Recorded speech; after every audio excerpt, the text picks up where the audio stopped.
Benítez nació y creció en Chaco. Es licenciada en Ciencias Políticas por la UCA y hace 6 años viene trabajando en políticas para integrar a quienes por muchas razones se fueron cayendo del sistema, en especial las realidades de los barrios populares y de la economía informal. Hoy trabaja en Fundar. Víctor Ruilova es economista, estudió en la UBA y en Ditela. Trabajó en los lugares que aparecen en las noticias cuando hay crisis económicas, como el Banco Central, el Ministerio de Economía y el Congreso. Ahora está viviendo en el sudeste asiático, tratando de entender cómo los países de esa región se desarrollaron en tiempo récord. Los dos son amigos y pares del espacio político al que pertenezco. Ambos formaron parte de los equipos técnicos que pensaron los planes para los que hubiese sido un gobierno de Juntos por el Cambio de haber ganado en la elección del 23. De eso y otros temas más hablamos en este Panchilata bien amiguero y federal. Bueno, bienvenidos a Panchilata. Qué lindo tenerlos. Un gustazo estar en Panchilata. Siento que va a ser la charla más amiguera que voy a tener. Qué O sea bueno. que voy a tener que contenerme mucho para que no se vaya de tema, o sí, no sé. Veremos. Pero bueno, quería hacer el ejercicio de pensar por qué es especial para mí esta charla y por qué es especial para Panchilata. Casi la mayoría de las conversaciones que veníamos teniendo desde acá era para Tucumán y no para la Argentina como un todo, y asociadas a agendas a Tucumán, ¿no? Netamente Tucumán. Y para mí todo lo que está asociado a la economía social y popular, al desarrollo humano, a cómo la macroeconomía afecta en eso, es una charla súper importante que me parece importante desempacarla desde nuestra mirada, por lo cual gracias por haber venido, por haber aceptado la invitación. Para darle un poco de contexto a los que no nos conocen, nosotros somos parte de una red de personas que se piensan liderando, que se piensan pensando y haciendo política de manera colectiva para idealmente algún día transformar la Argentina. Así que un poco nos conecta eso. Orgullosamente nos enredamos hace 4 años y seguimos creciendo. Así que bueno, voy directo a las preguntas porque después habrá momento para enganchar quién es cada uno. Pero bueno, no, hagamos eso. ¿Cómo se describe cada uno? ¿Cómo se presenta para los que no lo conocen? Hermoso. ¿Cómo te autopercibís, Luz? Contanos. Perfecto, voy. Bueno, antes que nada, Luz Benítez, chaqueña. Estudié Ciencias Políticas, me vine a vivir a Buenos Aires para estudiar y después estuve trabajando un tiempo en mi provincia y después la vida me trajo a trabajar de nuevo a Buenos Aires. Y desde ese momento, que fue en 2019, estoy trabajando en la agenda social, en la urbanización de barrios populares, en la integración de esos barrios social, urbana y en la integración de la economía que llamamos social y popular también. Ahí va. Me toca. Yo soy Vic Ruilova, economista, criado en la ciudad de Buenos Aires, en Barracas, como el Matador, pero me dicen a mi perro de cariño a veces. Soy macroeconomista, porque dentro de lo que es economía, puedes ser microeconomista, puedes hacer política pública, puedes hacer un montón de cosas, pero yo me catalogo con macroeconomía, que quiere decir entender un poco lo que es el tipo de cambio, la inflación, el PBI, pobreza. Y trabajé en general en lugares donde se toman decisiones de política económica, entonces aprendí un poco bastante de eso, de esa experiencia. Sí, lo que me di cuenta en el medio es que la Argentina o los argentinos, las argentinas saben mucho de economía, pero por ahí les falta unir un poco los puntos y hay una tarea ahí comunicacional, entonces estoy virando un poco a ser divulgador más de lo que es economía. Gracias, qué importante. Como para dar más que todo la confianza de que el ciudadano de a pie en Argentina o la ciudadana de a pie en Argentina sabe de economía, solamente necesita un poco unir los puntos y basta. Así que en eso estoy ahora en este momento. Me encantó esa presentación, ese elevator pitch de cada uno. Y yendo directo a lo que nos convoca, como lo que ordena esta conversa, ¿qué es para ustedes, o qué es para vos, Luz, que sos un poco como la que más viene elaborándolo, la economía social y popular?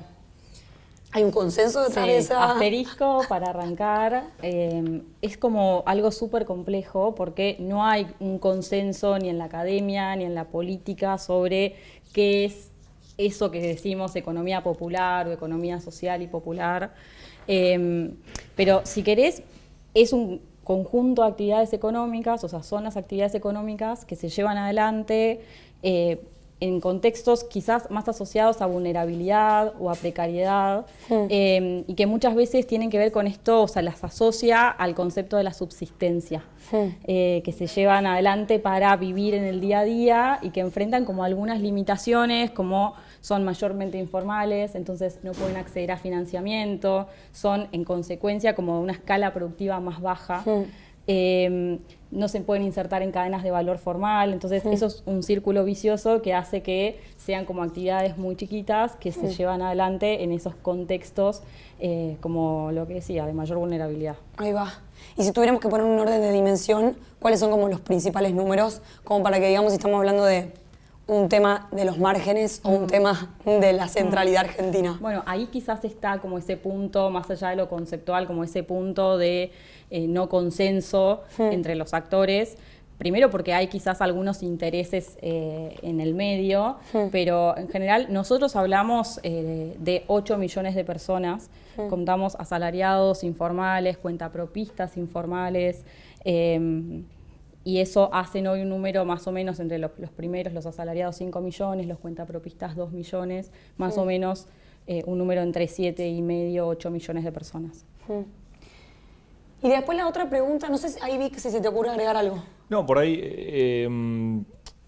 dentro de lo que es economía social y popular, no se estudia, o sea, yo no estudié en la Facultad de Economía Social y Popular, es una característica latinoamericana y de países en vías de desarrollo, y creo que la característica más de la economía social y popular más distintiva es a momentos como algo precapitalista, en el sentido de que no hay todos los mecanismos de mercado suficientes como para que todos los que viven en su mayoría en barrios populares, que es donde más o menos se circunscribe la economía social y popular, o en su mayoría, no tienen la capacidad de llevar lo que ofrecen por fuera de ese ámbito. Están como aislados del resto de la sociedad, ¿no? Entonces es una economía que está muy desigual y alejada del movimiento económico más formal.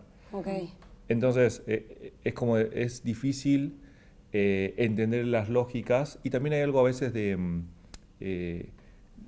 ciertos rasgos de la sociedad en particular que son distintos a los de la sociedad en general, ¿no? Okay. Que a veces son muy positivos en el sentido de los arreglos más colectivos, más la facilidad, ¿no? de esta pequeña vecindad que a veces se percibe, que en una gran ciudad en general ya se va perdiendo. Entonces hay como matices sociales, no solamente económicos, de lo que es. Por eso imagino que se denomina economía social y popular, ¿no? Okay. No es solamente una definición económica, sino es algo más complejo. Sí, social. Totalmente. Ahí va. Y creo que un poco este concepto lo acuñamos, lo abrazamos, lo queremos nombrar, porque hubo mucho laburo detrás de la gestión del espacio político del que fuimos o que somos parte, ¿no? Entonces, por ahí la pregunta es, para el que no conoce de eso, ¿cómo resumirían esos esfuerzos del gobierno? Sí. Yo quizás mi experiencia como más reciente es la gestión de la Ciudad de Buenos Aires y estos últimos años, en la gestión de María Migliore en el Ministerio de Desarrollo Social, hubo como una opción muy concreta por trabajar sobre esta población, por darle un lugar no solamente a el rol que por ahí tiene la asistencia o la contención, que es súper importante como momentos de crisis y como en los que estamos ahora, o con poblaciones que están en situaciones de extrema vulnerabilidad, como en situación de calle o en situación de violencia extrema. Pero decíamos como, la política social tiene que hacer algo más que simplemente esto, y si de verdad queremos cambiar las cosas de fondo, entonces creemos que el trabajo tiene como una cuestión ahí muy clave para cambiarlo, para transformar eso. Y entonces, cuando María viene a pensar su gestión y a llevarla adelante en el gobierno de la ciudad, dice, queremos un área que sea como una pata igual de importante que la que tiene la urgencia, la asistencia. Y ahí se empezó a trabajar con esta población, pensando como el potencial que tenía todas esas personas, que por ahí era simplemente, no nada simple, pero poder acompañarlas a conseguir un trabajo, a poder desarrollar un currículum, a ponerlas en contacto con otra persona que estuviera buscando lo que esa persona sabía hacer, porque eso pasa mucho, esas barreras que te decía antes, como la informalidad, la falta de herramientas para la producción o la falta de conocimiento para vincularse con otra persona que te contrate o que incorpore lo que vos producís a su cadena de valor, hace que la realidad no cambie. Entonces, ahí va. Yo, si te parece bien, lo resumiría con Tuvimos una época que fue muy orientada a ordenar la asistencia social, pienso en la tarjeta porteña y en esa época. Ciudadanía porteña. Ciudadanía porteña. Y esta es una época más de, sobre esa base construimos algo que busca ir directo a los determinantes de la autonomía económica y del trabajo. Total. O sea, si yo pienso qué le falta o qué tienen que tener las personas para desarrollarse, la asistencia no me alcanza. Sobre eso, bueno, ¿qué más hay? Bueno, promuevo el trabajo como el principal motor de desarrollo de las personas. ¿Y cómo resumirías esa gestión? O sea, sé que, por ejemplo, existió un Fondes, que existe todo un plan, hubo todo un plan para los emprendedores y también hubo esto que nombrabas vos de acceso más a trabajos formales para personas en relación de dependencia. ¿Cómo resumirías esos esfuerzos? Fue una gestión que, de nuevo, se ve muchas veces como cuando estudiamos ciencia política, cuando empezamos a trabajar en esto, vos decís, bueno, ¿cómo veo que alguien le presta atención a algo? Bueno, miro el organigrama. Que vos veas una parte de ese organigrama muy importante, muy grande, dedicada a trabajar esto, para mí es la primera señal de, che, queremos ir o queremos prestarle atención a este problema. Y después se trabajó específicamente en cada uno de esas determinantes que hacían que las personas no se puedan o que funcionaban como barreras para el desarrollo justamente de esta población. Entonces, había una parte que trabajaba en el financiamiento y se creó el FONDES, que es el Fondo de Desarrollo para la Economía Social y Popular, que funciona como una especie de entidad que da microcréditos a unidades, a personas o unidades productivas que trabajan en la economía popular. Se creó como instancias de intermediación laboral en los centros de desarrollo del emprendedor. Y ahí se trabajaba en intermediación laboral para conectar a las personas con quienes las podían emplear, para capacitarlas para que pudieran tener entrevistas de trabajo o para que pudieran desarrollar sus currículums. Entonces hay como pequeñas herramientas que se acercó a los barrios específicamente destinadas a promover el trabajo. Ahí va. Está muy bueno porque yo estuve un poco cercano al equipo que hacía esto. Y yo siempre trataba de esforzarme en conceptualizar si los economistas o las economistas, qué dirían de esto, ¿no? Entonces, y en vez de lo charlaba con parte de la profesión. Y lo que decían era, esto no debería existir en una economía que le da trabajo formal a la mayoría de las personas. No debería ser necesario. Esa es la primera respuesta. Después vos le explicabas un poco que, dado el nivel de desigualdad, de punto de partida tan distintos, incluso si la economía emplea, hoy con las diferencias incluso de tecnología, de productividad de distintos empleos, por ahí es difícil el grado de empleabilidad de parte de esta población. Entonces te decían, bueno, pero en el exterior, en los países que tienen estas dificultades, porque hoy es muy común en países incluso muy desarrollados en términos tecnológicos, de tener este gap tecnológico, ¿no? Hay gente que puede usar la inteligencia artificial ya hoy en día, y hay otra población que no, por distintas razones. Y decían, bueno, hay centros de capacitación, pero como una política laboral, o centros de educación especial como una política educativa. Yo decía, bueno, yo creo que el problema por ahí en el fondo es que seguimos pensando todo esto que hacían en este ministerio como una política social, cuando en realidad es una política productiva. Claro. Entonces, en el fondo, yo creo que todavía hay esta resistencia de pensar todas estas políticas como asistencialismo, y es algo mucho más complejo y mucho más necesario. Entonces está todavía el preconcepto de que, bueno, en el fondo son solo planes, y creo que no se pudo explicar bien que no era solo eso. Justamente no, o sea, la idea de estos programas era poder llevar opciones y líneas de acción como muy concretas a las personas, sin que se necesitara que en el medio haya una transferencia económica. Iba por otro lado, justamente porque no está asistiendo a la urgencia. Quizás ese tipo de políticas públicas o de soluciones sí van más para cuando una persona está en una situación límite y necesita ser asistida o acompañada. Claro. Pero sí también, y esto que decías de no son políticas sociales, son políticas más productivas, hay una opción de trabajar en esto, de decir que la política social que acompaña a las personas que están quizás en la base o que no tienen hoy los recursos para poder usar inteligencia artificial, para poder acceder a hacer un buen currículum, para dar una buena entrevista o para buscar de qué quieren trabajar, como que no tienen hoy espacio, no crecieron pensando que podían elegir de qué trabajar. Bueno, cómo acompañamos a esas personas para que después puedan ser sujetos de la política productiva, porque es un segmento al que hoy esa política evidentemente no está llegando. Sí.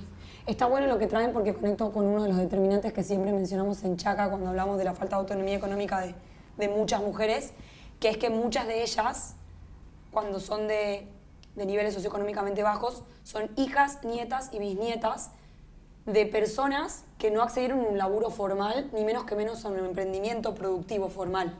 Entonces, todas las especificidades socioemocionales de pensarse, planificarse, arriesgar comprando un crédito, no existe, digamos, que es un poco lo que ustedes iban planteando, ¿no? Politizándonos un poquito. Mi lectura personal, y abro a que la rompan si creen que no es así, es que por cómo se dio la historia de los dos polos ideológicos, kirchnerismo, peronismo, Juntos por el Cambio y todo lo que ahí entra, bueno, ahora un poco Milei y el liberalismo, este polo fue mucho mejor en su narrativa en apelar a los derechos de los niveles socioeconómicos más bajos de la Argentina. Y este otro polo no, por muchas razones que podemos discutir. Pero sin embargo, cuando nosotros nos ponemos a estudiar la política de gestión, la urbanización de los 20 barrios en la PBA, las 31 y los otros conjuntos barriales de la ciudad, lo que vemos es que nosotros incubamos ideas exitosas de integración social urbana, como lo de la economía social y popular también, mucho más efectivas que lo que hasta ahora yo encuentro en el kirchnerismo y en el peronismo y en las gestiones que me dejaron, ¿no? Digo, para ponerlo en términos más cortos, fuimos muy buenos en gestión nosotros, ellos fueron muy buenos en narrativa. ¿Qué onda eso? ¿Cómo lo ven o cómo lo complejizan ustedes? Bueno, arranco porque yo creo que, y está pasando ahora también, te quedás preso de las narrativas. Entonces, todo lo que podíamos avanzar durante la gestión 2015-2019 en política social productiva o en lo que contaba Caluz, no había convicción ideológica, incluso de por ahí comunicarlo o decir, estamos haciendo esto con convicción, cuando en realidad en términos de política pública lo estamos haciendo, pero por ahí no cuajaba del todo con la diferenciación que teníamos que tener con el polo que había hecho la bandera de la política social como su principal oferta electoral durante tantos años. Entonces es como ofrecer todo el tiempo un sabor de helado y vos estás tratando de ofrecer el mismo, pero decís, si ofrezco el mismo, no, ¿cómo me diferencio? Claro. ¿No? Y en el fondo la política electoral al menos es cómo te diferencias del otro, porque ¿por qué te van a votar entonces a vos y no al otro? Entonces creo que un poco fue preso de eso. De esa estrategia electoral. De una estrategia electoral, pero también de que la sociedad todavía no sabe diferenciar que hay una diferencia. Te pongo un ejemplo con lo que pasó de 2020 hasta ahora. Parte del gobierno de Alberto o de la política económica de Alberto Fernández fue por ahí vayamos al equilibrio fiscal. Pero era tan disonante con lo que ofrecía ideológicamente esa parte del partido que no se pudo hacer tampoco. Entonces hay algo como de estar presos de narrativas, que creo que Milei lo está tratando de voltear, o al menos está dando como algo distinto y nos pone a nosotros, por ejemplo, en crisis, porque, ¿cuál es nuestra narrativa entonces en el fondo? Porque ¿Cómo ganamos diferencial sí. en este proceso? ¿Cómo te diferenciás, no? Es como, ¿cómo te diferencias del otro para que te quiera el votante? Eso es algo difícil, que ahí es donde veo que entró en crisis. Por eso que no podemos hacer todo lo que quisiéramos hacer con convicción y además contarlo. A mí me pasa, como primero que siento que es súper complejo esto y se me despiertan 3.000 cosas. Primero que siento que la principal diferencia está en esto que decís de la manera de hacer las cosas. Yo creo que en un momento hubo en la Argentina una necesidad de decir, che, esto hay que cambiarlo. Alguien tiene que venir a ofrecer una solución de fondo a esto. Yo no le disputaría al peronismo la representación de un sector o de un segmento a partir del cual construyó su identidad, porque la construcción de las narrativas de los cabecitas negras, que somos nosotras dos básicamente, digamos, que venimos del interior, se da a partir de eso. Entonces creo que durante muchos años estuvo muy claro a quién representaban. Me parece que llegó un momento donde esa representación quedó vacía porque las soluciones y los cambios de fondo no estaban. Y ahí yo creo que nosotros tuvimos un diferencial para traer. Y creo que en la gestión de la ciudad, que es lo que yo viví, donde yo participé, se vio. Y eso, de alguna manera, como caso, si querés, testigo, caso piloto, permitió pensar en cómo construimos representación a partir de llevar realmente soluciones y ni siquiera llevarlas de una manera vertical, de hacer las cosas bien, escuchando primero, haciendo partícipe al sujeto, a la persona a la que vos querés acercar esa política pública, con la que querés trabajar, codiseñar juntos, y después sí tener una manera profesional de ejecutar y hacer que las cosas pasen. Yo creo que ahí hay un buen diferencial y que intentamos construirlo, intentamos desafiar esa narrativa como la banda que construyó, la banda que trabajó estos años en la gestión y que pensó La Popular, por ejemplo, como organización, a partir de esa experiencia, vio que esto era posible, no por disputarle a nadie la representación, sino decir, che, hay una vacante de un montón de gente que ya no estaba creyendo y que cree en esta manera de hacer, de llevar respuestas, de escuchar y de integrar que venimos a proponer. Entonces creo que ahí hay algo que me parece que está bueno y que tenemos que creérnosla nosotros más que otra cosa. Ok. Voy a hacerle preguntas sobre eso porque me parece que está piola ir desempacando ahí, porque me parece que es un poco lo que nos convoca hoy, ¿no? Yo estoy muy de acuerdo con lo que decías de que hay un votante duro, o sea, incluso la génesis del PRO y del PRO como génesis de Juntos por el Cambio fue de un votante duro, muy liberal en lo económico y probablemente bastante conservador en lo social, ¿no? Como lo que se ve hoy en una mirada más Villarroel para Milei. Entonces, todo lo que siga después es casi como que somos los nuevos de los márgenes y con mucho olor a minoría, digamos. Entonces mi pregunta es, ¿somos una minoría? Porque digo, cuando uno mira las estadísticas de la última elección, a Horacio, que fue el que más como acuerpó esa idea o que se la jugó, no le fue bien. Podemos discutir si fue por otras razones. Pero digo, ¿ustedes creen que hay una masa crítica que se animaría a creer en la libertad, en la iniciativa privada como principal dinamizador de la sociedad, en el empleo, que es un poco lo que venimos conversando y podemos entrar más en detalle, y al mismo tiempo ser progresista en lo social, en creer en esta agenda? ¿O somos una minoría? ¿Somos mayoría? No, si querés arrancar vos. Yo arranqué la otra, así que vos tenés que arrancar ahora. Yo creo que es re posible, sobre todo porque siento que nos seguimos como pensando con muchas etiquetas siglo XX, ¿viste? Como estamos dejando que las generaciones que vienen de transitar el siglo XX nos sigan diciendo dónde nos tenemos que ubicar, si más a la derecha, si más a la izquierda, y después para hacernos cargo generacionalmente de nosotros y de las generaciones que vienen atrás nuestro, que a mí particularmente estoy todo el tiempo tratando de aprender, estamos viviendo en un mundo sin etiquetas. No nos gusta que nos etiqueten en cómo pensamos nuestros vínculos, cómo vivimos nuestros vínculos, ni en cómo son nuestros cuerpos, ni en cómo queremos. O sea, ¿por qué me etiquetan las ideas? O sea, me pasa un poco esa pregunta de...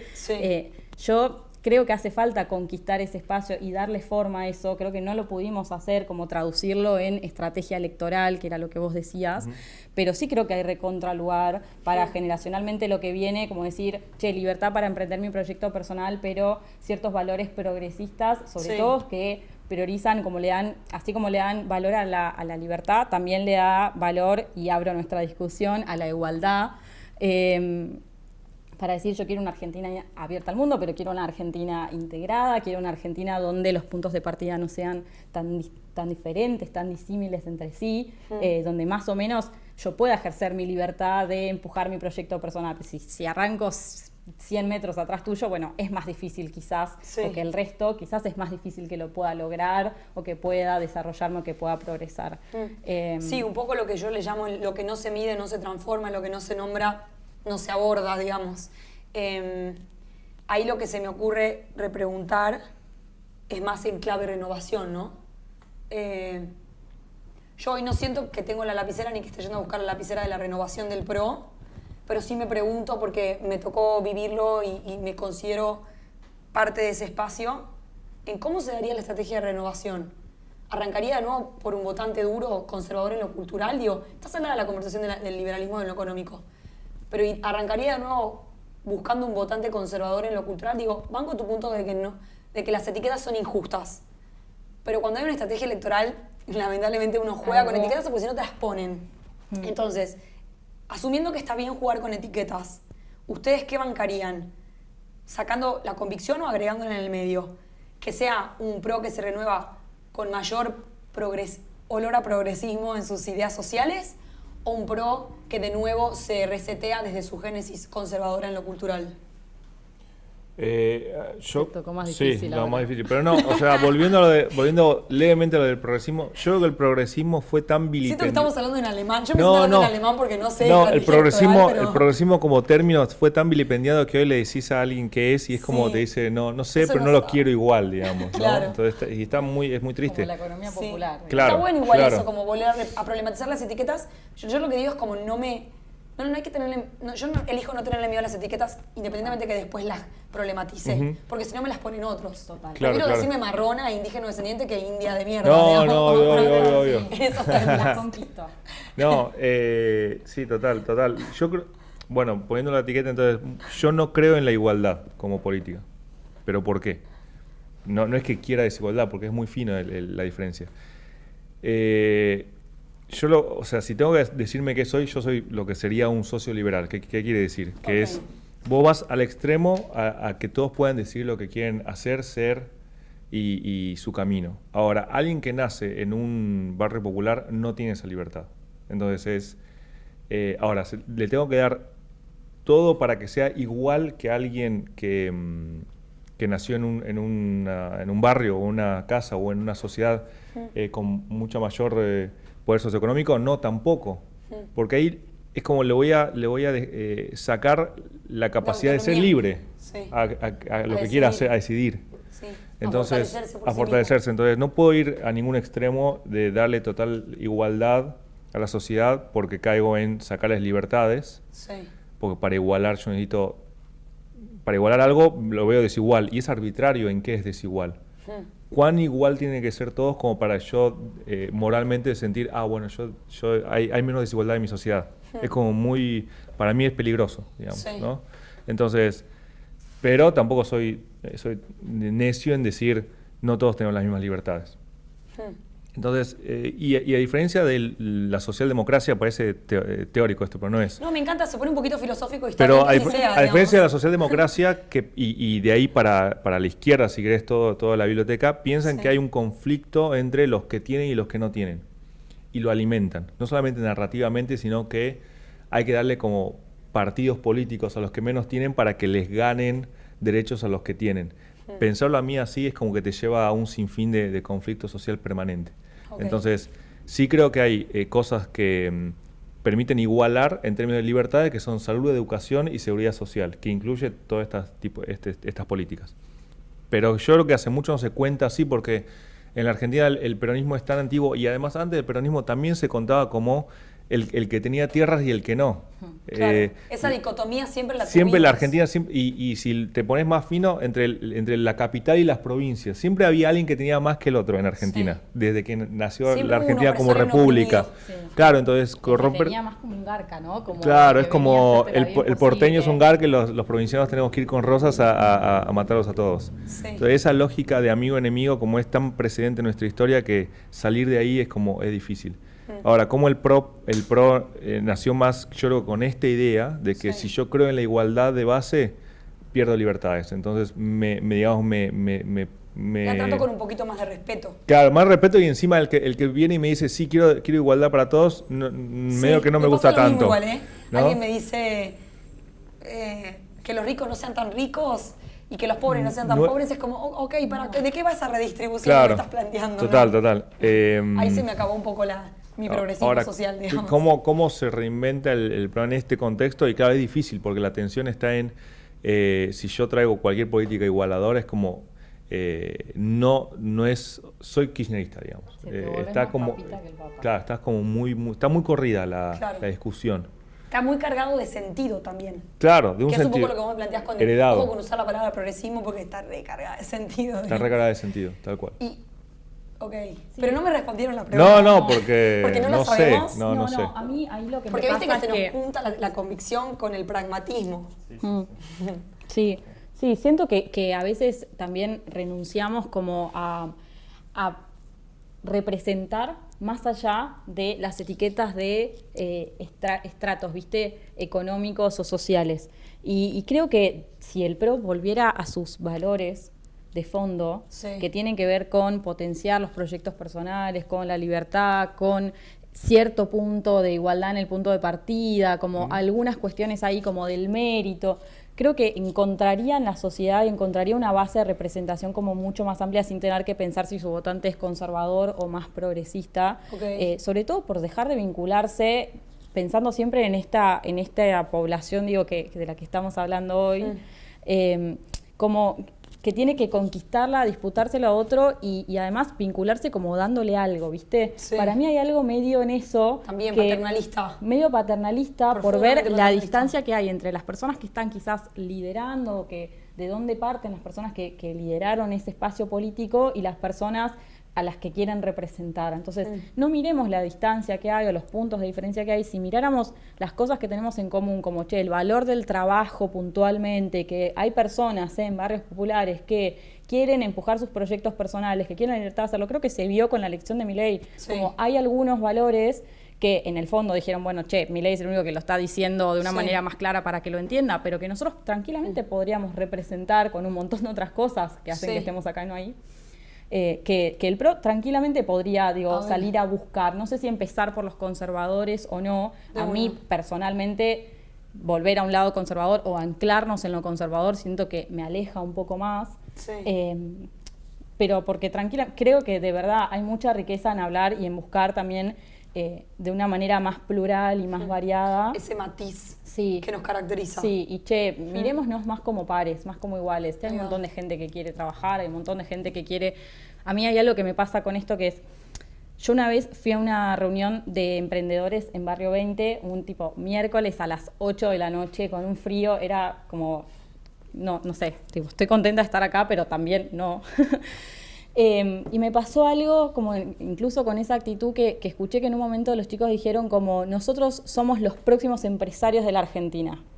Eran un conjunto de emprendedores de la economía popular que estaban ahí potenciándose, contándose experiencias, haciendo red para ver cómo se contagiaban buenas prácticas entre ellos, sin ningún otro recurso, y yo fui simplemente a escuchar, a formar parte, a acompañar. Sí. Y me acuerdo que esa frase me resonó y dije como, claro, es esto, por esto podemos representar y esta es la propuesta que nosotros tenemos que traer y amplificar. Por eso tiene cabida acá, porque acá también están los próximos empresarios de la Argentina.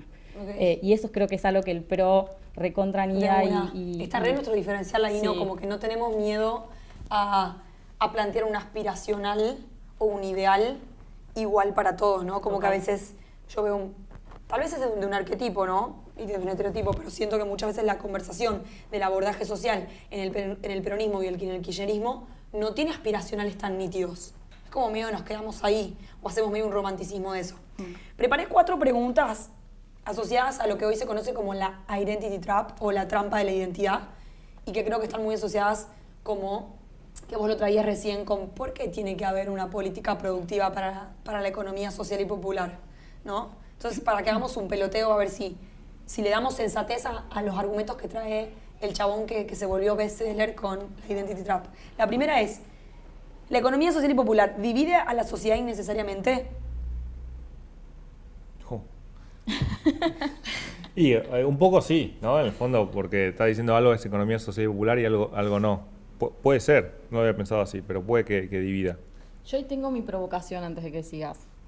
¿Por qué economía social y popular divide y por qué economía circular no divide o economía de plataformas no divide o economía, ¿por qué este concepto sí y hay un montón de otros que no nos generan ruido y nos gustan, ¿viste? Queremos ir corriendo Sí. atrás de economía circular, me encanta, voy ahí. Y economía social le decimos como cosita. Bueno, depende entonces cómo está definida la economía social y popular. Si está definida como algo que diferencia entre dos estratos socioeconómicos, ahí sí. Si no, no. Ok, voy con la otra. Hay una tensión, no hay que resolverla No, toda acá, ¿no? no, obvio, pero está buena. ¿Distrae de peleas más importantes para los vulnerables, como por ejemplo la desigualdad económica? No, yo siento que no. Yo siento que sí en lo narrativo. O sea, siento que a veces discutimos más si la economía social y popular, porque Grabois más que discutir si realmente hay un El montón fondo se de está gente, fondeado. claro, hay un montón de gente que le cuesta como insertarse en cadenas de valor o le cuesta conseguir un mejor trabajo y realmente lo quiere hacer. Entonces, si me parece a mí que cuando las cosas se cargan demasiado de sentido, que era lo que decías vos, o toma como una identidad demasiado consolidada alrededor de una narrativa, se termina a veces convirtiendo como en un problema para trabajar sobre eso. Que yo creo que es algo que se rezanjó con la cuestión de los barrios populares. En algún momento decirle barrio popular era como no hablemos de barrio popular, hablemos de barrio informal o asentamiento o lo que fue. Y en un momento dijimos, che, un barrio popular es un conjunto de más de 8 casas que le faltan más de 2 de los 3 servicios básicos y que no tienen título de propiedad. Y entonces de golpe se clarificó y se puso en una ley y se construyó un camino y pudimos trabajarlo y hoy estamos avanzando en eso. A la economía popular no le pasó eso. Y entonces simplemente está lo que vos decías, nadie le puso la etiqueta o nadie peleó por el valor de esa etiqueta, más que lo que ya se estableció, con un montón de laburo atrás y con un montón de sentido, pero de este lado renunciamos. Y entonces hoy nos parece como algo súper cargado y que yo, para responder tu pregunta, creo que sí nos termina distrayendo de realmente la realidad tan compleja que hay de fondo. Ahí entiendo tu parte de no soy tan pro etiqueta si no me desvelan. La segunda, no sé si querés agregar algo. No, está perfecto. Okay. ¿Oscurece principios valiosos como la justicia y la igualdad en la economía social y popular? Esa es retuya. Justicia igual. O sea, como principios universales. Pero en todo caso, si la economía social y popular se discute en un ámbito en el que pensamos que la sociedad está dividida entre los que tienen y los que no tienen y tienen que luchar, bueno, sí, en el fondo sí. Pero como yo lo veo al mundo, digamos, no. Que es darle la mayor cantidad de libertad a las personas para que puedan perseguir lo que les hace felices.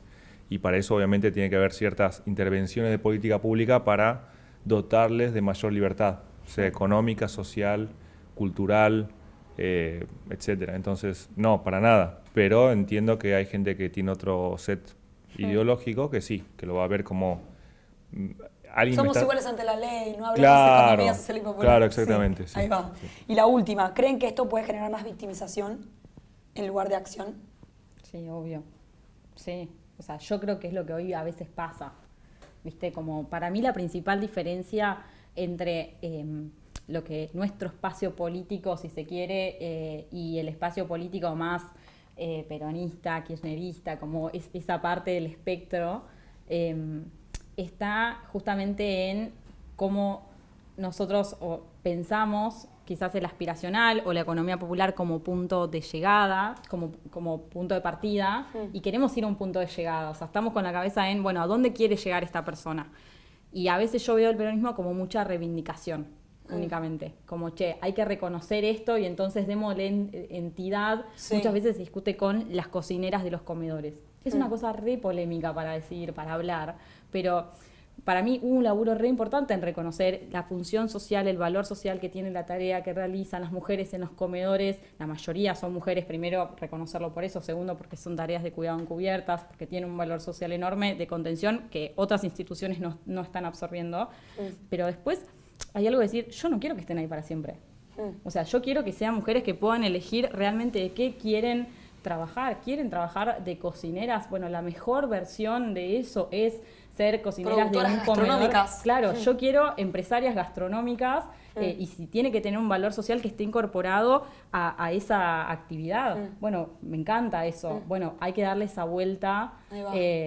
Nada. Más aspiracional. Sí. Me encanta lo que decís porque siento que es donde se enmarca la filosofía de Chaca, en el sentido de que nosotros decimos que nuestro sueño de Chaca es que en cada rincón de la Argentina existan empresas gerenciadas por mujeres de bajos ingresos o que provienen o que tienen indígena o descendencia, exportando innovación y cultura al mundo. ¿Y por qué lo planteamos en esos términos? Porque entendemos que si una marrona llega a exportar y es súper exitosa, va a estar inspirando a un montón de otros sujetos, a varones, a mujeres, indígenas descendientes o no indígenas descendientes. Y al principio nos daba como un poquito de miedo decir eso, como no es too much liberal decir que queremos que las mujeres lleguen ahí. Fue como no, ese es nuestro aporte, o sea, ese va a ser nuestro diferencial. Hay que trabajar con las cocineras, de hecho nuestra primera prueba piloto fue con cocineras del programa Cocineras Comunitarias. que un poco la historia del Cocineras Comunitarias en Tucumán es un programa de 30 años que solo se dedicó, o principalmente se dedicó, a entregar alimentos y a organizarlas a las mujeres en la cocina de los alimentos. Y vos decís, che, 30 años pensando en cómo entregarse alimentos sin pensar un plancito de autonomía económica para esas mujeres. A ninguna le llegó un plan, una hoja de ruta de cómo pensar su plan como productora gastronómica.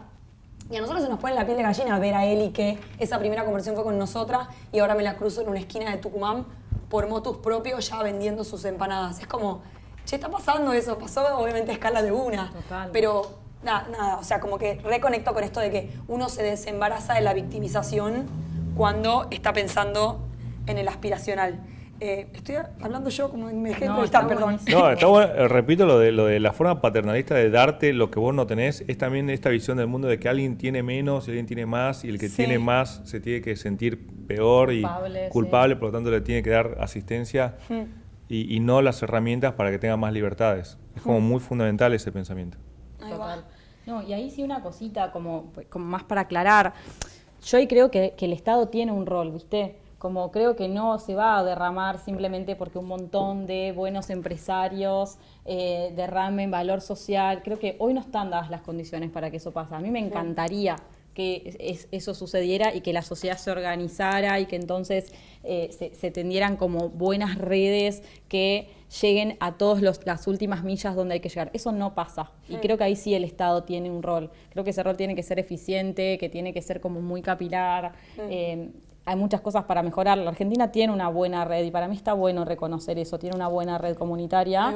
Creo que sí hay que trabajar como en esos puntos de eficiencia, de transparencia, como para potenciar eso y sobre todo de aspiracional, ¿viste? Como, che, no nos queremos quedar acá, no queremos un programa de 30 años que solamente entregue comida, queremos un programa que contemple teoría de cambio. Queremos, sí, como, che, a fondo, transformemos esto, bueno, ¿qué quiere cada persona, ¿viste? Como el programa de entrega de comida está contemplando la autonomía y lo que quiere hacer esa mujer.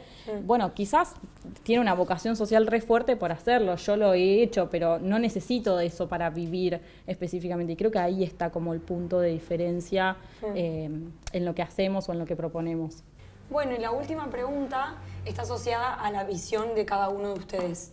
Me di cuenta que lleva mucho tiempo construir visión y que lo que hoy yo me animo a afirmar como el sueño que tengo para Tucumán, me gusta asociarlo como a verdades que fui acumulando o descubriendo, como por ejemplo que sueño con que haya un tucumanazo biotecnológico porque conocí un montón de científicos que la están rompiendo a nivel mundial con sus startups biotecnológicas, o que se puede ser el Silicon Valley de la región porque pasamos de 100 a 3.000 postulantes casi en programación y se puso de moda, o que tenemos que incubar buenos modelos de interacción social urbana porque somos la cuarta conglomerado con más personas viviendo en villas, ¿no? Entonces, mi pregunta para ustedes es, de acuerdo a sus agendas, a sus visiones, a sus detalles, a sus orgullos argentinos, si viniera un genio y les concediera un deseo para la Argentina, ¿qué le pedirían? O una genia también. Después el alma creativa de la dupla. No, a ver, como economista me gustaría que la sociedad... Es una pregunta súper personal, no, van a tener que responder a los como dos. Como economista yo creo que la sociedad pida buena economía. O sea, que a los gobernantes les exija que no hagan cosas que después los van a afectar después. No sé, emitir para financiar, dar moratoria, no por no dar moratorias jubilatorias, sino dar moratorias jubilatorias, pero que te digan cómo la van a financiar dentro de 50 años, que lo hagan y que te digan cómo lo van a hacer y que después cumplan en que lo van a hacer. Como esta accountability de decir, como el técnico, supongo, ¿no? Es como... Viste que todos son un poco economistas y un poco técnicos, de decir, no, debería haberlo puesto a Di María, pero... Sí, esta cosa de que vas en el taxi hablando de macroeconomía. Claro, pero a diferencia de que en el fútbol por ahí alguien dice, ponelo a tal, en economía es como, jugó muy mal tal. Bueno, ¿y a quién hay que poner? No tengo idea, pero jugó mal. No, pero entonces sí, también que tengan la convicción de qué hay que hacer. Y para eso quiero hacer lo que es la divulgación. Yo creo que hace falta más economistas que le convenzan a la gente de que saben de economía y entonces por lo tanto tienen que exigir buena economía. Es como una especie de empowerment económico. Ese sería mi sueño. Ahí va. Me gusta, bien factible. Gran sueño. Yo me salgo de la agenda, voy un poco como más arriba, hay algo que por ahí nos conecta a los tres. Yo quiero una Argentina con buenos liderazgos. O sea, quiero una Argentina con personas que realmente tengan vocación pública, que lleguen ahí por vocación, por ganas de transformar y que estén como bien profesionalmente preparadas y mentalmente sanas. Y creo que hay algo de lo que nos viene pasando o de ese estancamiento que estamos viendo que muchas veces tiene atravesada como la cuestión de los liderazgos y de personas que por ego o por priorizar la construcción política o acumular poder. propia o acumular poder o acumular riqueza, no se animó a dar las discusiones, a jugársela por implementarlo bien de fondo. Entonces, de verdad, como le pediría al genio eso, que creo que es también lo que la gente está pidiendo hoy. Como, che, hagan su trabajo, hagan su trabajo. Y creo que para eso es necesario que los políticos dejen de ser como la paria de la sociedad y pasen a ser un poco como las personas que asumen una tarea recontra difícil, que es ordenar las variables macroeconómicas de este país o ocuparse de entender cómo hacer para que las personas tengan mejores herramientas para trabajar mejor, para vivir mejor, para poder soñar. Eso. Hermoso. Aplausos. Gracias.